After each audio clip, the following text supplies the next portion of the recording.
ایک حاجی صاحب کا واقعہ ہے، وہ کافی بیمار تھے، کئی سالوں سے ہر ہفتے پیٹ سے 4 بوتل پانی نکلواتے تھے۔ اب ان کے گردے واش ہوتے ہوتے ختم ہو چکے تھے۔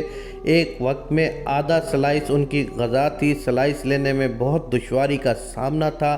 نکاہت اتنی تھی کہ بغیر سہارے کے حاجت کے لیے نہ جا سکتے تھے۔ ایک دن چودھری صاحب ان کے ہاں تشریف لے گئے اور انہیں سہارے کے بغیر چلتے دیکھا تو بہت حیران ہوئے۔ انہوں نے دور سے ہاتھ ہلا کر چودھری صاحب کا استقبال کیا۔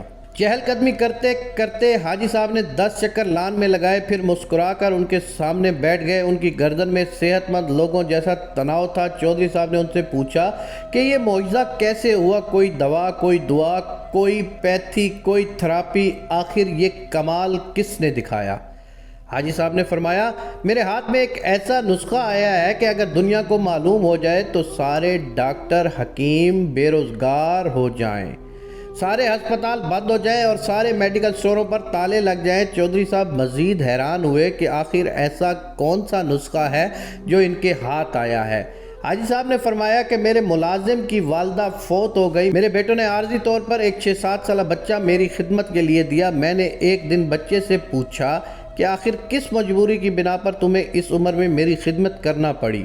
بچہ پہلے تو خاموش رہا، پھر سسکیاں بھر کر بولا کہ ایک دن میں گھر سے باہر تھا، میری امی ابو بھائی بہن سب سیلاب میں بہہ گئے، میرے مال مویشی ڈھور ڈنگر زمین پر رشتہ داروں نے قبضہ کر لیا، اب دنیا میں میرا کوئی نہیں رہا، اب 2 وقت کی روٹی اور کپڑوں کے عوض آپ کی خدمت پر مامور ہوں۔ یہ سنتے ہی حاجی صاحب کا دل پسج گیا اور پوچھا، بیٹا کیا تم پڑھو گے؟ بچے نے ہاں میں سر ہلا دیا۔ حاجی صاحب نے مینیجر سے کہا کہ اس بچے کو شہر کے سب سے اچھے سکول میں داخل کرواؤ۔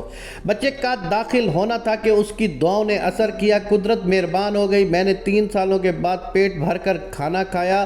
سارے ڈاکٹر اور گھر والے حیران تھے۔ اگلے روز اس یتیم بچے کو ہاسٹل میں داخلہ دلوایا اور بغیر سہارے کے ٹوائلٹ تک چل کر گیا۔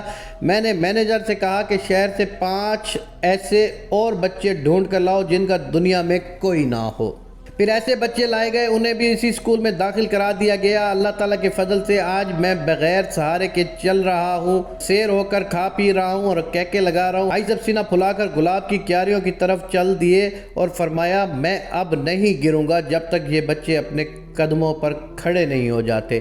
حاجی صاحب گلاب کی کیاریوں کے قریب رک گئے اور ایک عجیب فکرہ زبان پر لائے، قدرت یتیموں کو سائے دینے والے درختوں کے سائے لمبے کر دیا کرتی ہے۔ میرے دیکھنے والوں، اگر آپ لوگوں میں سے بھی کوئی ایسا شخص ہے کہ جس کو بہت ساری بیماریاں اگر چمٹ گئی ہیں تو وہ ایک دفعہ کسی یتیم، مسکین، غریب کی مدد کر کے دیکھے اور اس مدد کو صرف راہ خدا کی خاطر کرے، صرف خدا کی رضا کے لیے کرے، کسی قسم کا کوئی شہرت نہ کرے، کوئی تشہیر نہ کرے، میں خدا کی قسم کھا کے کہتا ہوں کہ اس کے سارے مسائل حل ہو جائیں گے اور وہ دنیا اور آخرت میں پرسکون زندگی گزارے گا۔